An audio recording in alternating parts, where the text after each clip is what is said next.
la santidad de la Iglesia y el principio de la apologética.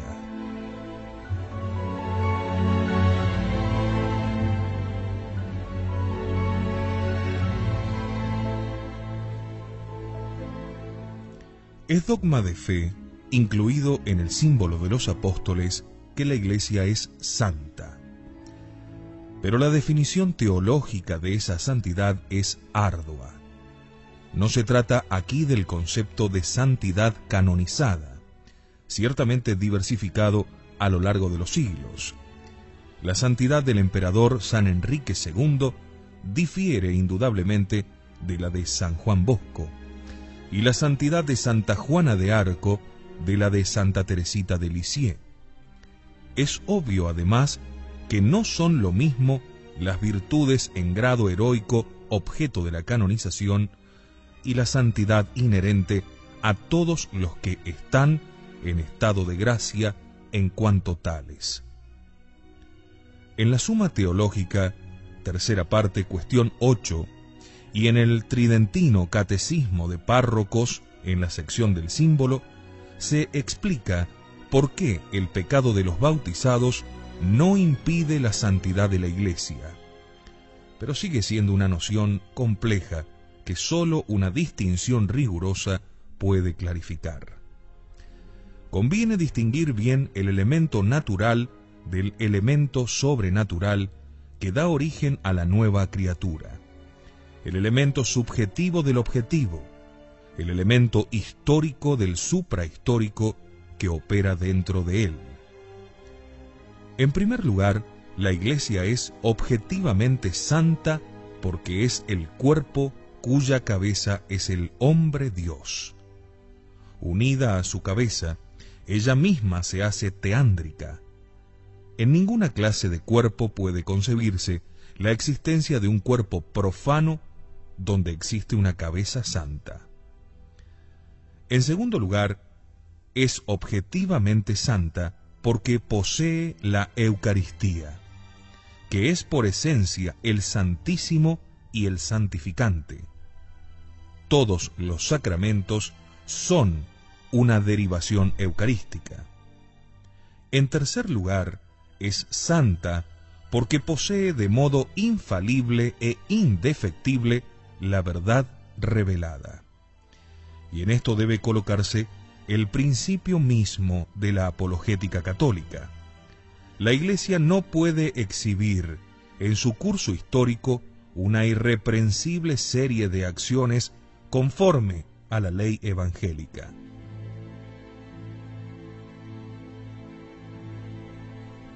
Pero puede alegar una ininterrumpida predicación de la verdad. La santidad de la Iglesia debe buscarse allí, no en esta. Por eso los hombres que pertenecen a la Iglesia predican siempre una doctrina que es superior a sus hechos propios. Nadie puede predicarse a sí mismo, siempre deficiente y prevaricador, sino solamente volver a enseñar la doctrina enseñada por el hombre Dios, o más bien, predicar la persona misma del hombre Dios. Por consiguiente, también la verdad es un constitutivo de la santidad de la Iglesia, ligada perpetuamente al Verbo y perpetuamente contraria a la corrupción, incluida la propia.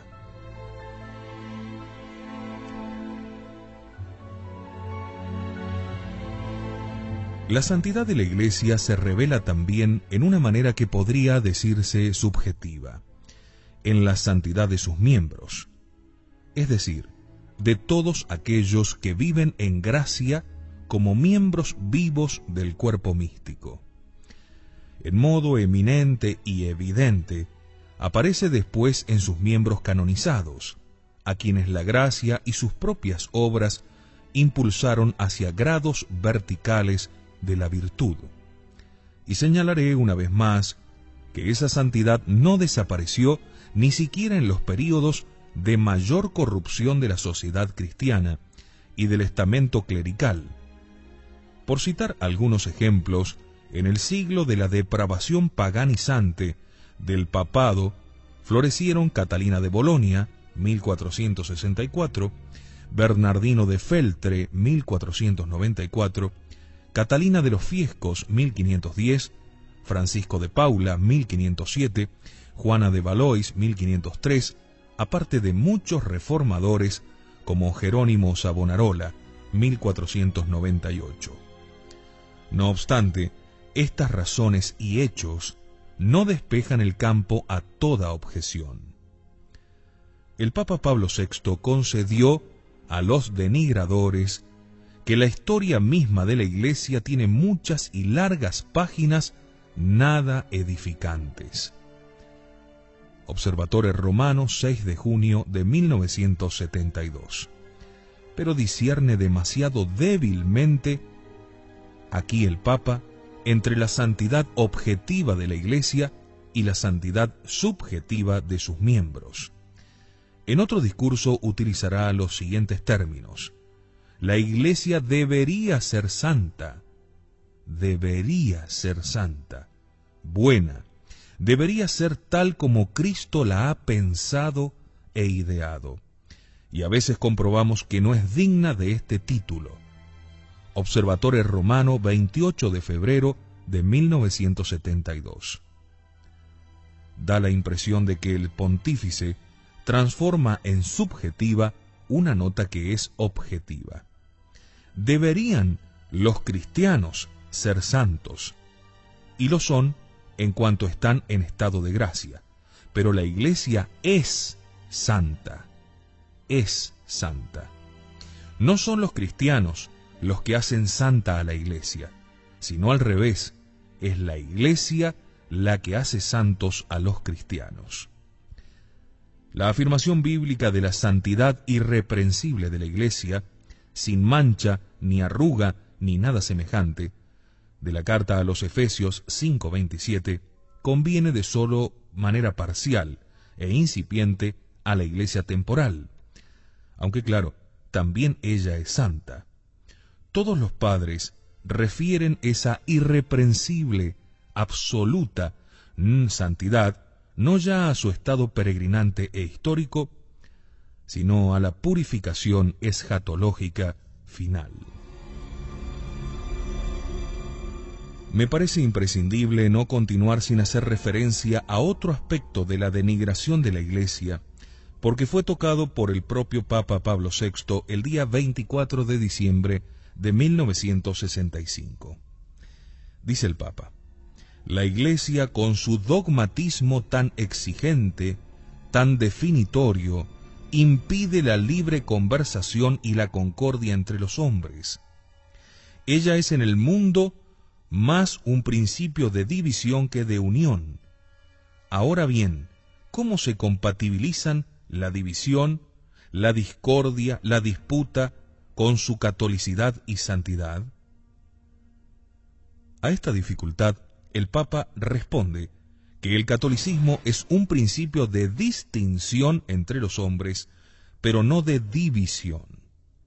Y la distinción, dice el Papa, es como la que suponen la lengua, la cultura, el arte o la profesión.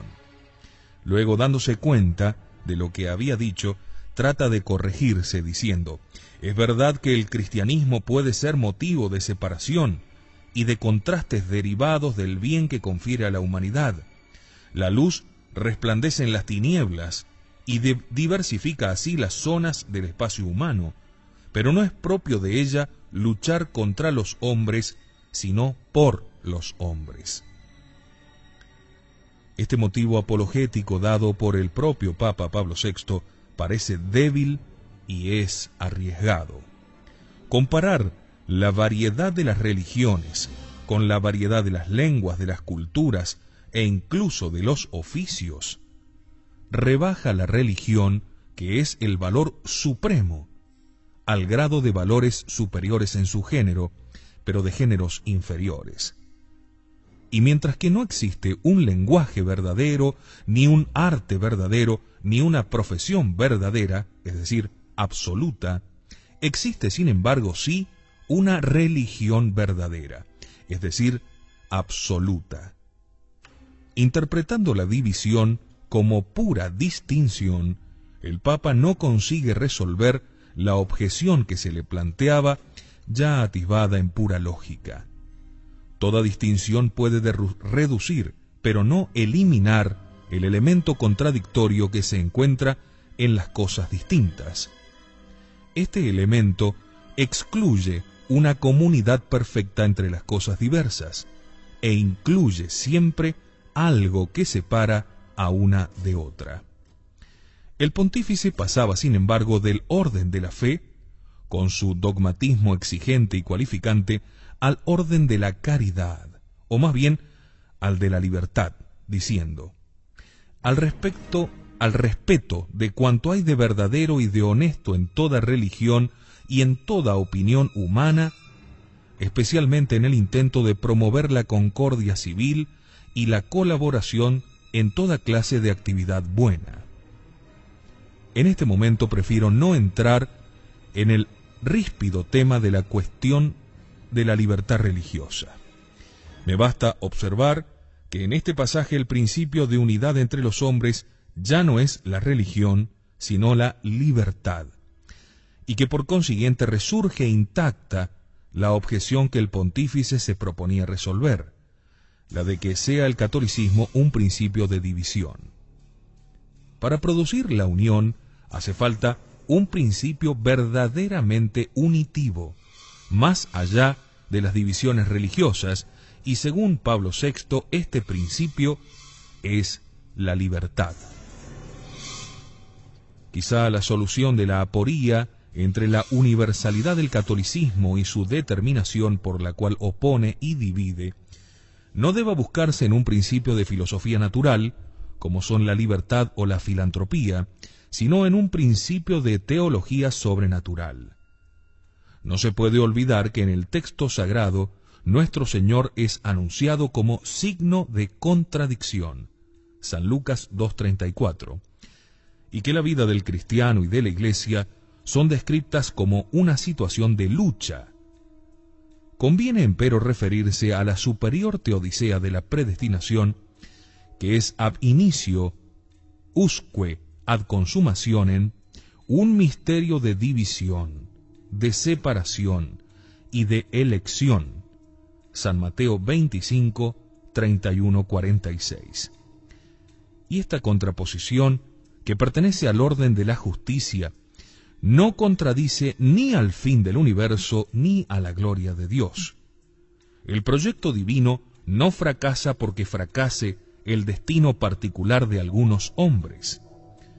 Solamente es posible creer fracasado aquel cuando fracase éste, si se confunde el fin del universo con el fin de todos los hombres en particular, o si se dice, como Gaudium et Spes del Vaticano II número 24, que el hombre es una criatura que Dios ama por sí misma y no por sí mismo, como debería decir.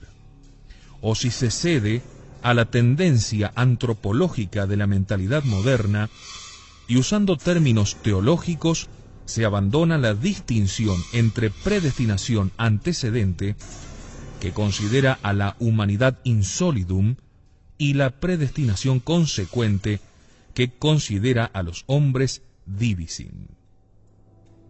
Estamos recorriendo las notas de la Iglesia postconciliar, teniendo por norma relacionar todos los fenómenos de crecimiento a los que nos parece ser el principio de catolicismo, la idea de la dependencia, y todos los fenómenos de decrecimiento a su idea opuesta, la independencia.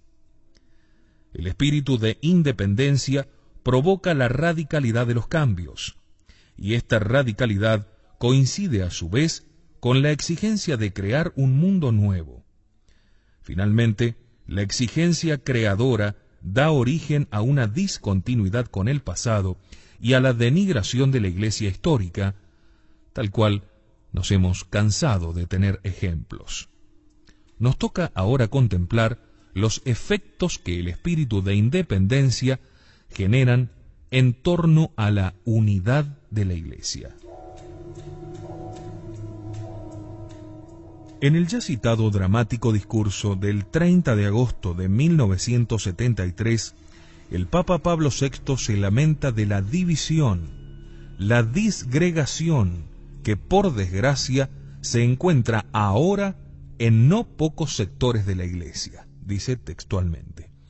Y también dice sin más que la recomposición de la unidad espiritual y real en el interior mismo de la Iglesia es uno de los más graves y de los más urgentes problemas de la Iglesia. La situación de cisma es tanto más grave cuanto que los que se separan pretenden no haberlo hecho, y aquellos a quienes compete declarar que los separados están separados, esperan sin embargo a que los cismáticos se confiesen como tales.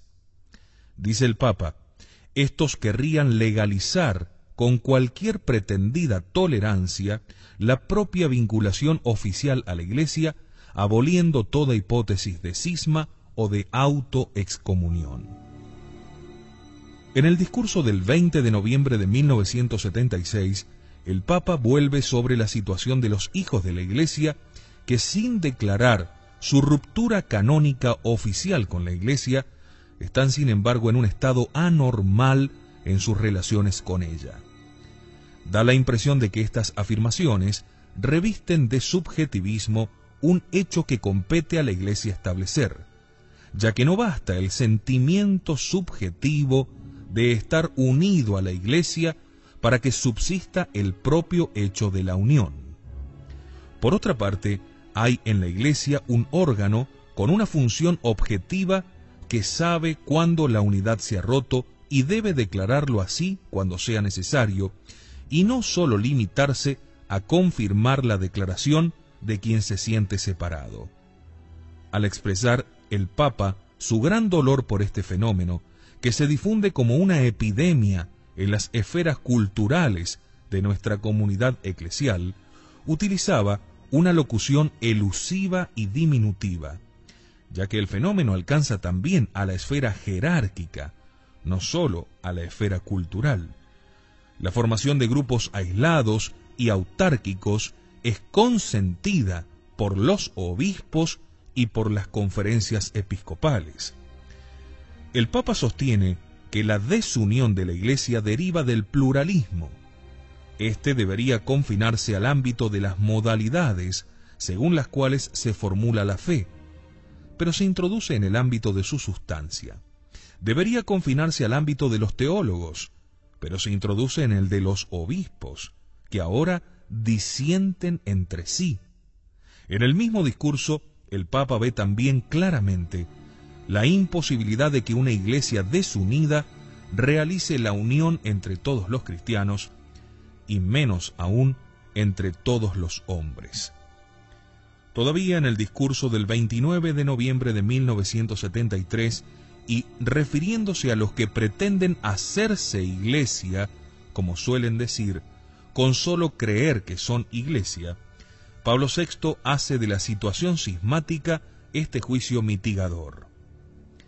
Dice el Papa, algunos defienden esta ambigua posición con razonamientos en sí plausibles, es decir, con intención de corregir ciertos aspectos humanos, deplorables o discutibles de la Iglesia, o con el fin de hacer avanzar su cultura y su espiritualidad, o para hacer que la Iglesia se ponga al ritmo con las transformaciones de los tiempos. Dañan e incluso rompen esa comunión, no sólo institucional, sino también espiritual, a la que desean permanecer unidos. Es curiosa, en este pasaje de Pablo VI, la identificación de los razonamientos plausibles con las intenciones de enmendar la Iglesia. Parece como si las intenciones pudiesen rectificar el razonamiento falso de quien pretende estar en la Iglesia independientemente de la Iglesia, y como si toda deserción de la unidad eclesial debiese ser aceptada y convalidada por los desertores para producir un verdadero cisma en la Iglesia. ¿No es acaso una actitud históricamente frecuente en conflictos de este género, que quien se separa niega haberse separado y más bien afirma estar más unido a la Iglesia que la Iglesia misma? ¿No afirma el cismático pertenecer a la Iglesia verdadera, de la que la Iglesia católica en cierto modo se separa? El carácter de unidad roqueña de la Iglesia, alabado o criticado, ha sido sustituido en la Iglesia posconciliar por la desunión, igualmente alabada o criticada. De la falta de unidad en la doctrina de la fe trataremos más adelante. Aquí nos referimos a los hechos que demuestran la desunión en la jerarquía. Monseñor Jixen, obispo de Roermond, declara, refiriéndose al pluralismo de la Iglesia holandesa, que es imposible el acuerdo dentro de ella cuando este acuerdo significa que unos quieren adherirse literalmente a una iglesia y otros a otra. Y esto pasa justamente en la iglesia holandesa. Sería, dice este obispo, acuerdo entre iglesias y no dentro de la iglesia. Y al preguntársele si la divergencia entre los obispos holandeses era tan grande como para hablar de iglesias distintas, el obispo Jixen respondió, ciertamente, explicando cómo sus hermanos en el episcopado holandés pretenden que la iglesia romana sea una iglesia par igual a la holandesa, es decir, niegan el dogma católico del primado de Pedro y de sus sucesores. Esto puede leerse textualmente en Giornale del Popolo, 28 de octubre de 1972. El diagnóstico del obispo católico responde punto por punto al de la comunidad evangélica. En realidad, ya no nos encontramos ante un catolicismo, sino ante diversos tipos de catolicismos. Esto puede leerse en La Voce Evangélica, septiembre de 1971, órgano de la Comunidad Evangélica de Lengua Italiana en Suiza. Como vemos, aquí la actitud es profundamente cismática. Pero sin embargo, afirman los holandeses pertenecer todos, los de todas las posiciones, a la verdadera Iglesia Católica. El significado de estos testimonios acerca de la discordia intestina del catolicismo resultará más manifiesto si se reflexiona sobre cómo la sólida concordia de la Iglesia romana había sido siempre contrapuesta para alabarla o para criticarla a la pluralidad del protestantismo. La fragmentación que el principio del espíritu privado generó en el protestantismo constituía hasta el Concilio Vaticano II un lugar común de la apologética católica. Un verdadero pluralismo episcopal se desprende de pronunciamientos opuestos acerca de un mismo punto. Por ejemplo, en 1974, los postulados del Sínodo de Würzburg acerca del acceso a los sacramentos de los divorciados bígamos y la participación de los no católicos en la Eucaristía son rechazados por el episcopado alemán, pero propuestos idénticamente por el Sínodo helvético y aprobados por su episcopado. Más aún, en el seno de una misma conferencia episcopal, cualquier miembro puede llevar a cabo actos de disentimiento y de separación. Es la consecuencia del régimen colegial, que al deliberar por mayoría desautoriza a los obispos de la minoría, sin que sin embargo esté precisado el grado de sumisión debido ni de dónde proviene la obligación de someterse. Por un lado, todo obispo queda desautorizado, mientras por otro se le permite juzgar no solamente a su propia conferencia, sino a todos los demás obispos y a todas las demás conferencias. Monseñor Riobé, obispo de Orleans, hizo suya abiertamente en 1974 la defensa de los capellanes catecumenales de Francia, que habían sido expresamente rechazados por la conferencia episcopal y por el cardenal Martí, ISI número 537, por conceder el cardenal Daffner la Basílica de San Bonifacio en Múnich para representar Ave Eva Order der Voll Maria, una obra profundamente ofensiva contra la Santísima Virgen María, recibió públicamente la crítica y las protestas de Monseñor Graver, obispo de Regensburg. Y esto lo hizo un cardenal, uno de los principales cardenales que crearon el Concilio Vaticano II, el cardenal Daffner. Monseñor Arceo, obispo de Cuernavaca, fue reprobado por la Conferencia Episcopal de México por haber sostenido que el marxismo es un componente necesario del cristianismo. Der Fels, agosto de 1978, página 252. Así hablan los obispos. Monseñor Simonis, obispo de Rotterdam, abandonó la sesión del tercer coloquio pastoral holandés, al que sus hermanos continuaron asistiendo y consintiendo en las propuestas de ordenar mujeres y hombres casados al sacerdocio. Monseñor Jigsen, obispo de Roermond, se separó de modo efectivo del resto del episcopado holandés, instituyendo un seminario propio y rechazando la nueva pedagogía para la formación del clero. Tras declarar Monseñor Simonis errónea la afirmación de que la Iglesia Católica es solamente una parte de la Iglesia, como intentan decir, ¿no es cierto? Errónea declaró Monseñor Simonis la afirmación de que la Iglesia Católica es solamente una parte de la Iglesia, fue inmediatamente contradicho por Monseñor Ernst, obispo de Breda, y Monseñor Groot, quien afirmó que la doctrina de Monseñor Simonis está francamente en oposición con las enseñanzas del Vaticano II. Exactamente, si esto fuera realidad, entonces concretamente, ¿dónde estaríamos situados? Si la Iglesia Católica es la Iglesia de Cristo, luego no forma parte de una supraiglesia, como pretenden decir estos ultramodernistas. En las relaciones con la política, los obispos de una misma nación son a menudo discordantes.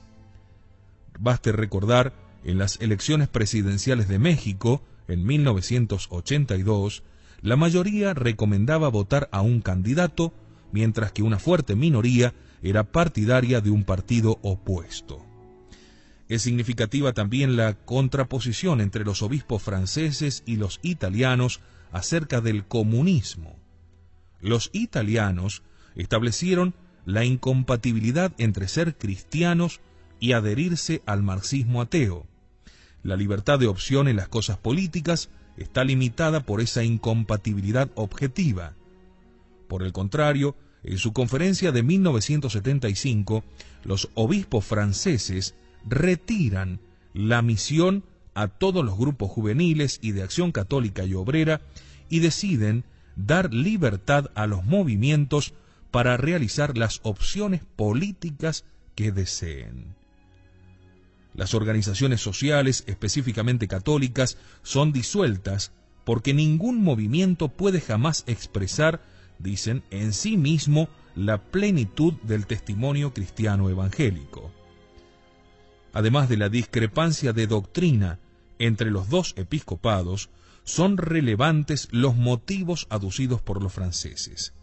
Suponen que todas las formas de testimonio son especies equivalentes de un mismo género y que no existen especies opuestas a ese género. De paso, acusan a la Iglesia de defectibilidad, pues necesitaría al marxismo para dar un testimonio integral, y preconizan un sincretismo en lo social en el que las contraposiciones de ideas serían completamente obliteradas y destruidas.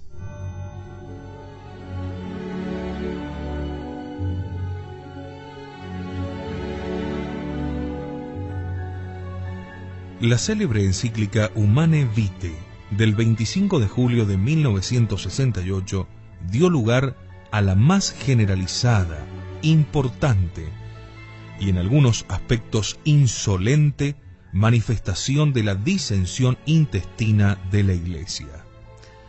Sobre ella publicaron documentos casi todas las conferencias episcopales, unas asintiendo, otras disintiendo. No es una novedad en la Iglesia la aparición de documentos episcopales con ocasión de enseñanzas o decisiones del Papa. Basta recordar cuántas cartas de obispos a sus diocesanos vieron la luz durante el pontificado de Pío IX. Lo novedoso es que tales cartas no expresen un juicio de consenso, sino un juicio de revisión, como si hubiese dejado de existir el principio de que prima sedes anemine iudicatur. Nadie juzga la sede primera. Nadie ignora lo vivaz que fue la oposición sobre el fondo o sobre su oportunidad histórica al dogma de la infalibilidad pontificia, ni cómo se puso de manifiesto tanto en la controversia histórico-teológica como en los debates del Vaticano I. Por ejemplo, los obispos alemanes no se pusieron de acuerdo sobre las obras de Dollinger, condenadas por Monseñor Ketteler, obispo de Maguncia, pero admitidas por otros obispos. Sin embargo, cuando el dogma fue definido, en el espacio de pocos meses, todos sus oponentes se adhirieron a él. Las definiciones pontificias no sólo fijaban los términos de la verdad disputada, sino que también ponían fin a la disputa, por ser absurdo que la doctrina de la Iglesia deba encontrarse en un régimen de perpetuo referéndum. Sin embargo, habiendo establecido el Concilio Vaticano II el principio de la colegialidad en especie y en general de la corresponsabilidad de todos en todo, la encíclica de Pablo VI se convirtió en un texto susceptible de lecturas dispares, según la hermenéutica tratada en el número 50 de este trabajo. Y no solo los obispos, sino los teólogos, los consejos pastorales, los sínodos nacionales, la totalidad de los hombres, creyentes o no creyentes, comenzaron a debatir esta enseñanza del Papa y a censurarla. No voy a citar las innumerables publicaciones sobre la encíclica Humane Vitae. Me limitaré al disenso episcopal, ciertamente pronunciándose como se pronunció contra la mayoría de los peritos pontificios, contra el consenso de los teólogos, contra la mentalidad mundana, contra la expectación desatada por declaraciones autorizadas y por su mismo comportamiento, contra, dicen algunos, la misma opinión sostenida por él como doctor privado. Pablo VI llevó a cabo el acto más importante de todo su pontificado. Aquí se debería entrar en el problema referido al arcano más inquietante de Pedro. ¿Puede, como Papa, sentenciar contra sus propias convicciones? ¿En qué consiste esta dualidad de personas y cuál es el papel del confesor del Papa, que es el juez de su conciencia? No solamente fue el acto más importante de su pontificado, porque fuese reexpuesta en su identidad esencial la antigua y perpetua doctrina fundada sobre verdades naturales y sobrenaturales, sino porque la sentencia papal, al caer sobre el disenso intestino de la Iglesia y ponerlo bajo una luz meridiana, fue un acto de la didáctica autoridad papal ejercitado manifiestamente ex sese, para usar los términos del Concilio Vaticano I. La disensión fue grave, fue extensa, fue pública, patente en documentos episcopales y en miles de publicaciones cuyo contenido consistía en el modo de leer y aplicar la encíclica, pero que de hecho le daban el significado que preferían. Y aquí justamente es donde se ve el estado de desobediencia total de tantos y tantos obispos, cardenales, sacerdotes y laicos alrededor del mundo, que no tuvieron ningún tipo de censura eclesiástica, ni fueron excomulgados, ni siquiera amonestados. La encíclica fue impugnada y alterada por las firmas religiosas de revistas para el gran público. Merece una mención especial la deformación realizada en discursos y escritos por el autorizado sacerdote jesuita Giacomo Perico. En Amica, un gran semanario con una tirada de 700.000 ejemplares, escribía este jesuita el 12 de agosto de 1969. No es exacto hablar en sentido absoluto de nuevas orientaciones. Puede decirse al contrario que algunos hombres de iglesia dieron en el pasado interpretaciones demasiado restrictivas de la moral conyugal. Ha sido un error. Debemos ver aquí cómo se han invertido los papeles. No fueron algunos hombres de iglesia, sino la iglesia. Todos los papas, incluido Pablo VI y toda la tradición, quienes mantuvieron, en este sentido de la encíclica Humane Vitae, la sentencia restrictiva.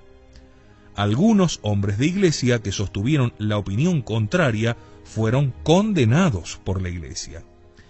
El padre Perico continuó con esa tergiversación de Humane Vitae en cursos de ayornamiento para el clero.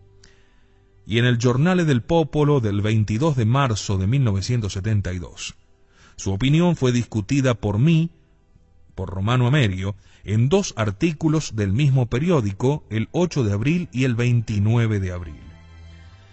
Según este celebrado jesuita, la norma relativa al uso de los anticonceptivos contenida en la encíclica es precisa. Los cónyuges no deberían recurrir nunca a las técnicas contraceptivas. Esto es un error y es una mentira. La encíclica enseña que no deben recurrir nunca, no que no deberían, sustituyendo el imperativo que usa el Papa por un condicional. La encíclica resulta transformada. Las objeciones a la encíclica se refieren o bien a la autoridad de la promulgación pontificia o bien a su doctrina. El ya conocido por ustedes cardenal Dafner, arzobispo de Múnich, defensor de los anticonceptivos, que sin embargo nunca fue excomulgado y fue padre del Concilio Vaticano II, declara: Corriere della Sera, 30 de julio de 1968. Ahora tengo que ponerme en relación con los demás obispos para estudiar la forma de ofrecer ayuda a los fieles.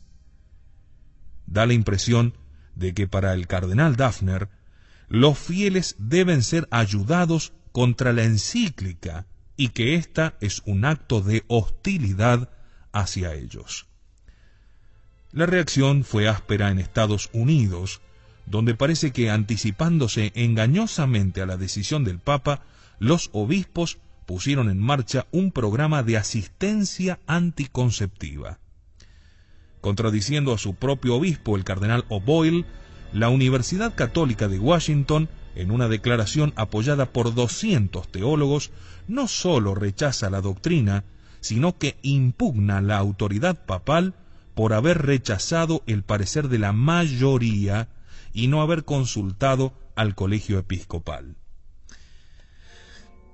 El episcopado alemán, en general partidario de los anticonceptivos, se adhirió a la enseñanza de Pablo VI, pero argumentando con el carácter no infalible del documento, concedió a los fieles la posibilidad de disentir en la teoría y en la práctica y les remitió en última instancia a la luz individual de sus conciencias, a condición de que quien disienta se pregunte en conciencia, dice el documento, si puede permitir tal disentimiento de modo responsable ante Dios.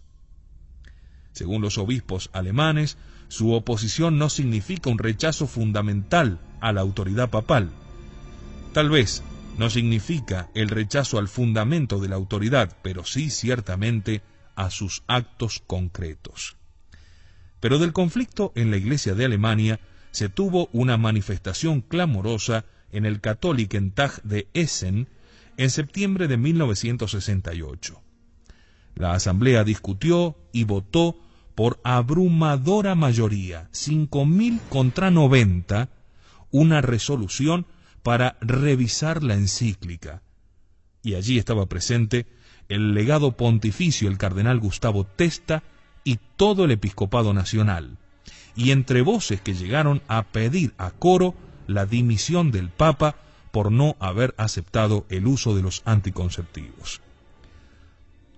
A tan grave acto de rebelión respondía el Observatore Romano del 9 de septiembre, dando a conocer un mensaje del Papa en el que se pedía a los católicos alemanes fidelidad y obediencia. El rechazo a la encíclica continuó, sin embargo, en el Sínodo suizo de 1972, en el Sínodo germánico de Würzburg y en la Declaración de Königstein. El mayor diario del catolicismo helvético, Das Vaterland, no ha aprobado ni rechazado hasta hoy estas protestas. La división entre los católicos de Alemania y de estos con la sede romana continúa y se pone en evidencia cada vez más. Pero, nuevamente debo reiterar aquí, no hubo excomuniones, no hubo ni siquiera penas de entredicho, no hubo ni siquiera llamados a la realidad por parte de la Santa Sede. Simplemente este llamado a que obedezcan. No lo hicieron y sigue todo igual. Solamente la tradición queda excomulgada para esta iglesia posconciliar.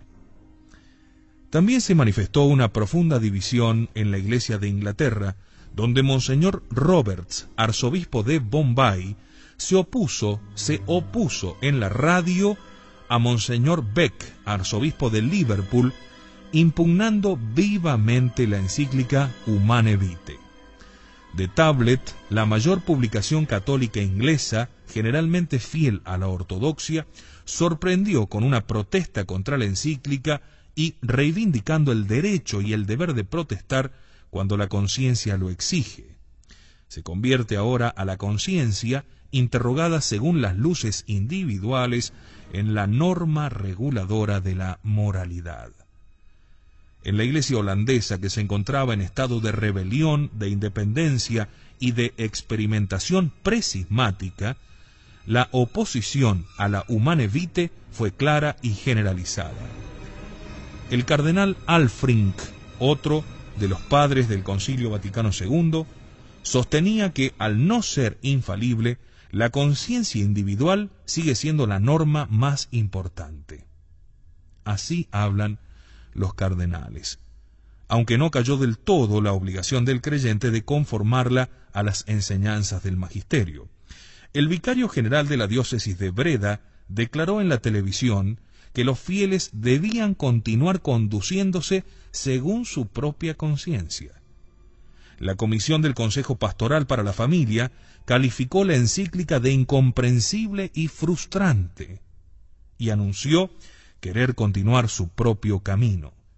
Todos están de acuerdo en que la cuestión definida por el Papa sigue estando abierta y en disputa. Como vemos, la autoridad papal venida totalmente a menos y todos en un estado de franca rebeldía por el tema de la anticoncepción, y sin embargo no hay penalidades. También la fuerza última de la conciencia individual es el motivo dominante en los obispos canadienses.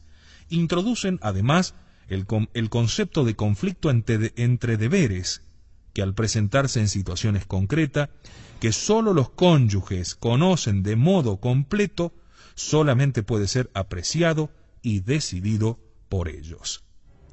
La norma sobre el actuar va entonces a regir según la ley interna del hombre.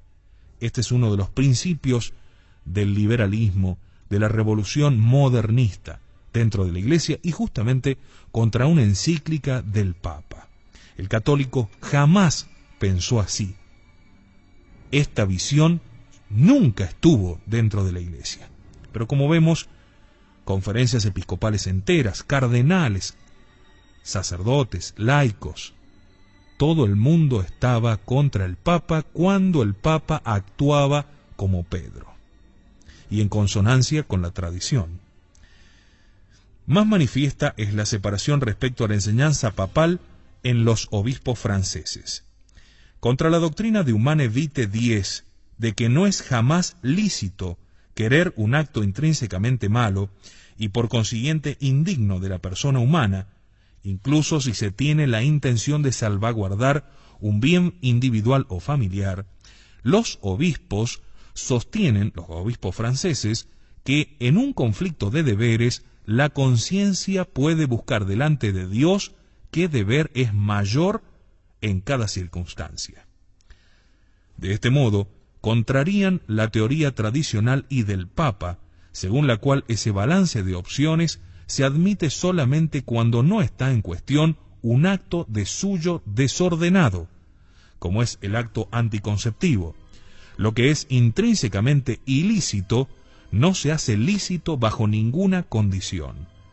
En realidad, el conflicto de deberes es solamente subjetivo y psicológico, nunca objetivo y moral. Enseñar que el deber ha de ceder siempre que encuentre una dificultad humanamente insoportable es el error siempre combatido por la religión, para la cual no hay padecimiento, ni la muerte siquiera, que exima del deber.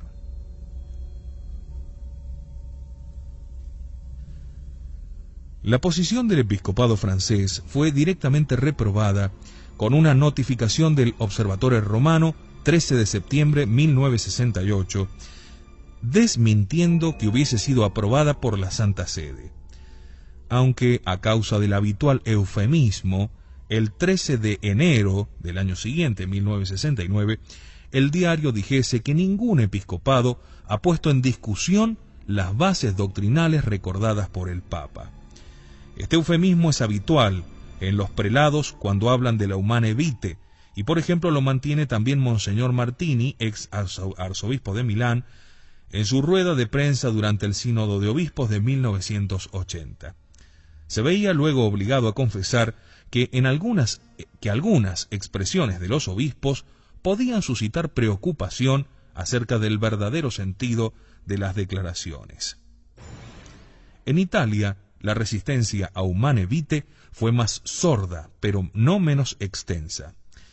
Citaré la toma de posición contra la encíclica de El Semanario de los Paules Familia Cristiana, cuya difusión es de 1,5 millones de ejemplares en todas las parroquias italianas. En los fascículos del 23 de mayo y del 20 de junio de 1976, el famoso padre Bernard Häring defendía la contracepción, poniéndose del lado de los obispos franceses y poniéndose del lado de enfrente del Papa y de la Sagrada Tradición. El Observatore Romano del 14 de julio del 76 lo atacaba y refutaba, pero dicho religioso continuó enseñando públicamente contra la encíclica. Llegó en su campaña al punto de combatir como inmoral el método de la continencia periódica que era recomendado por el pontífice. Lo trató de inmoral al Papa y sin embargo nunca fue sancionado. Los desacuerdos de la Iglesia holandesa adoptaron la más aguda forma de desunión de la Iglesia. Al ser compartidos por la mayoría de los obispos y poner en duda la autoridad directamente del Papa cuando no es ejercitada de forma colegial. Después del concilio, la Iglesia aflojó el vínculo de unidad, no solo allí donde era demasiado rígido, sino también donde, uniendo así las iglesias particulares, las unía además entre ellas. Desconoció ese gran axioma del arte político, que exige una proporción de autoridad tanto más fuerte cuanto mayor es el cuerpo a regir y cuanto más diversificado es el complejo del que conservar la unidad. Esta máxima principal de la ciencia política fue enunciada y practicada desde los antiguos.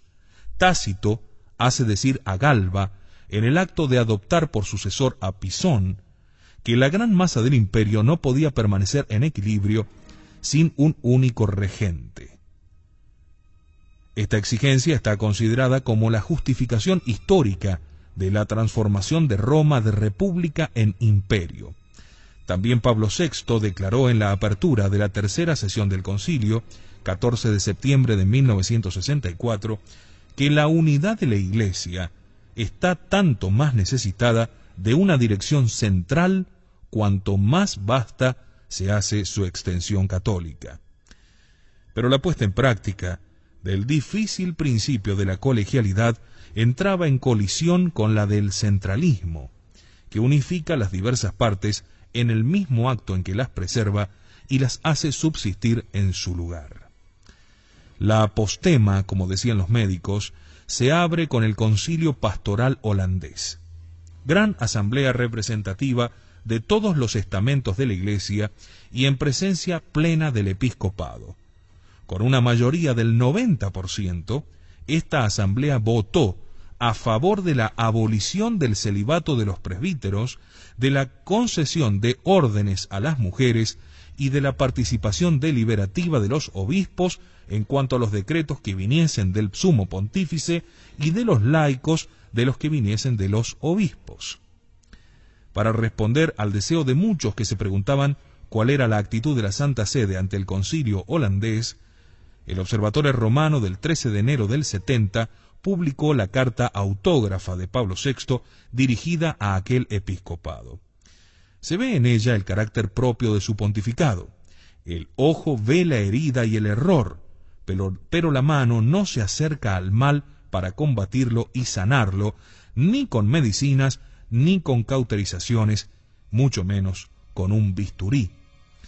Pablo VI no puede esconder, traducimos, que los informes sobre ciertos proyectos admitidos por el episcopado como base de discusión, así como ciertas afirmaciones doctrinales que figuran en ellos, le dejan perplejo y le parece que merecen serias reservas. El Papa expresa después fundadas reservas sobre el criterio de representatividad de los católicos holandeses en aquella asamblea plenaria. Dice estar profundamente impresionado porque el Vaticano II es rarísimamente citado y los pensamientos y proyectos de la asamblea holandesa no parecen armonizarse en modo alguno con los actos conciliares y papales. En particular, la misión de la Iglesia se presenta como puramente terrena, el ministerio sacerdotal como un oficio conferido por la comunidad, el sacerdocio disociado del celibato y atribuido también a las mujeres. Y no se habla del Papa más que para minimizar su función y los poderes que le han sido confiados por Cristo. Ante tal denuncia de errores, que alcanzan a veces la esencia de la Iglesia, como la negación del sacerdocio sacramental y del primado de Pedro, el Papa pone como conclusión en el original francés estas palabras: nuestra responsabilidad de pastor de la Iglesia Universal nos obliga a preguntarnos con toda franqueza: ¿qué pensáis que nos podríamos hacer para ayudaros, para reforzar vuestra autoridad, para que podáis superar las actuales dificultades de la Iglesia en Holanda? Es evidente que la denuncia anterior del Papa sobre el ataque de los holandeses a artículos esenciales del sistema católico exigía que los obispos fuesen invitados a reafirmar la fe de la Iglesia sobre aquellos puntos. Pero en vez de exigir esa reafirmación de la fe, Pablo VI ofrece a los obispos holandeses sus servicios para ayudarles a reforzar su autoridad, cuando realmente la que estaba siendo desconocida era la de él, no la de ellos.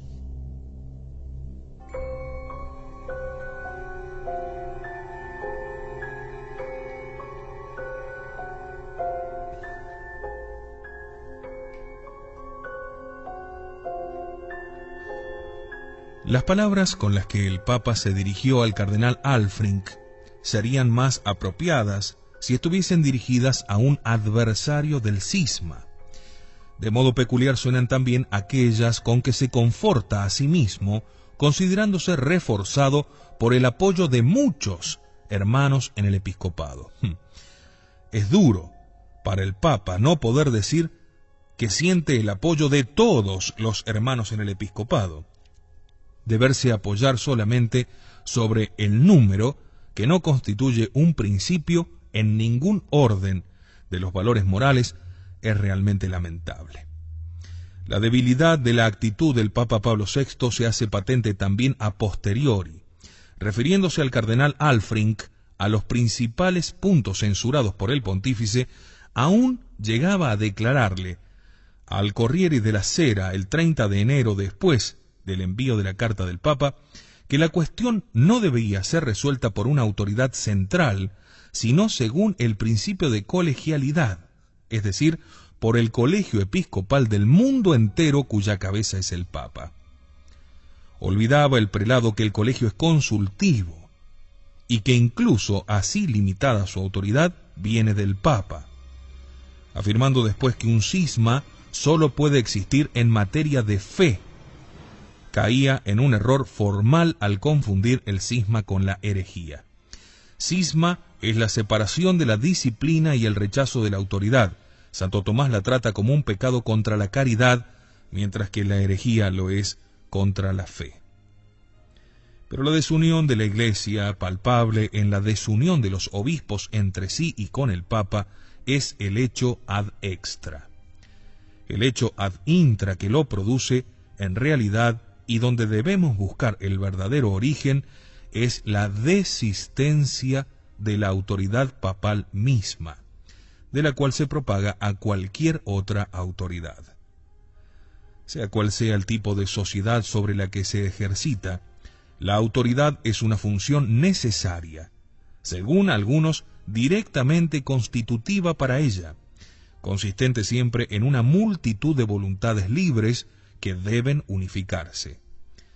Esta unificación, que no es una reducción ad unum de todo, sino una coordinación de todas las libertades en una unidad intencional, es la finalidad de la autoridad, la cual debe dirigir hacia el fin social la libertad de los hombres asociados, prescribiendo los medios, es decir, el orden para conseguirlo. Por lo tanto, el acto de la autoridad es doble, puramente racional en cuanto descubre y promulga la regla del obrar social, y sin embargo práctico en cuanto ordena dicho orden, disponiendo las partes del organismo social en función suya. Este acto segundo de la autoridad se denomina gobernar. El carácter peculiar del pontificado de Pablo VI es la propensión a inclinar el oficio pontificio de gobierno hacia la admonición, adoptando términos propios de la escolástica, a restringir el campo de la ley preceptiva que origina una obligación, ampliando el de la ley directiva que formula una ley pero no lleva aneja la obligación de seguirla. De esta forma, el gobierno de la Iglesia resultó profundamente disminuido y, dicho bíblicamente, como dice el profeta Isaías 59:1, quedó recortada la mano de Dios. La abreviatio manus, mano cortada, puede depender de tres razones.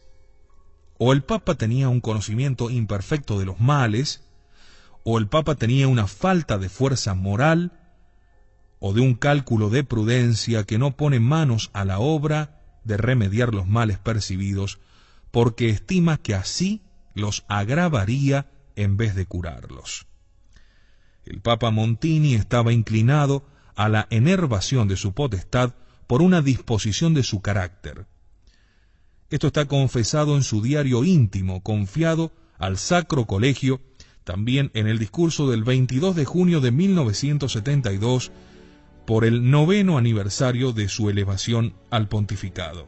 Dice así Pablo VI: quizá el Señor me ha llamado a este servicio no porque yo tenga aptitudes o para que gobierne y salve la Iglesia en las presentes dificultades, sino para que yo sufra algo por la Iglesia y aparezca claro que es Él y no otros quien la guía y la salva. La concesión que hace aquí Pablo VI es verdaderamente notable. Una concepción diametralmente opuesta fue la de Juan XXIII, que en el lecho de muerte decía a su médico: un papa muere de noche porque de día tiene que gobernar a la Iglesia. Esta confesión, decíamos, de Pablo VI es notable, porque tanto desde un punto de vista histórico como teológico excede toda expectativa que Pedro, encargado por Cristo para conducir la nave de la Iglesia, gobernar es en efecto una derivación del náutico pilotar, parezca renuente a tal servicio y se refugie en el deseo de padecer por la Iglesia. El papado supone un servicio de operación y de gobierno. El acto de gobernar es extraño a la índole y a la vocación de Montini. No encuentra en su propia interioridad el modo de unir su alma con su propio destino. Al dejar prevalecer las propensiones de su carácter sobre las prescripciones del oficio del Papa, parece reconocer un mayor ejercicio de humildad en padecer que en obrar por oficio. Desconozco si existe algún fundamento para este pensamiento. Es cierto que proponerse padecer por la Iglesia sea mayor humildad que aceptar actuar por la Iglesia. Parece inconcebible a la postura católica. Al haber considerado el Papa su función como la de quien da reglas directivas, pero no ordena con reglas preceptivas, se produce después en él la persuasión de que en el cumplimiento del deber directivo se consuma la misión de Pedro. Esto aparece claramente en la carta al arzobispo Marcel Lefebvre, 2 de diciembre de 1975. En ella, una vez reconocida la gravísima condición de la Iglesia, dolorida por la caída de la fe, por las desviaciones dogmáticas, por el rechazo de la dependencia jerárquica, el Papa reconoce igualmente que le compete más que a nadie concretar y corregir las desviaciones, y pronto proclama no haber cesado jamás de elevar la voz, rechazando tales desenfrenados y excesivos sistemas teóricos y prácticos. Finalmente, protesta diciendo: en realidad, nunca ni de ninguna manera nos hemos dejado de manifestar nuestra solicitud por la conservación en la Iglesia de la auténtica tradición. Ahora bien, entre las partes integrantes del Supremo Oficio se enumeraron siempre los actos de gobierno, es decir, de potestad jurídica y coercitiva, sin los cuales la enseñanza misma de las verdades de fe se queda en pura enunciación teórica y académica. Para mantener la verdad son necesarias dos cosas. Primera, apartar al error de su emplazamiento doctrinal, lo que se hace refutando los argumentos del error y demostrando que no son concluyentes. Y segunda, apartar al que yerra, deponiéndolo de su oficio, lo que se hace mediante un acto de autoridad de la Iglesia. Si este último servicio pontifical se reduce, no podría decirse que se han adoptado todos los medios para mantener la doctrina de la Iglesia. Tiene lugar aquí una breviatio manus, una mano cortada. Se difunde entonces, sin encontrar suficiente impedimento, un concepto reducido de la autoridad y de la obediencia, a la que corresponde un concepto engrandecido de la libertad y de lo opinable. Esta abreviatio manus tiene ciertamente el origen en el discurso inaugural del concilio, que proclamó su renuncia a condenar el error, y fue practicada por Pablo VI en todo su pontificado.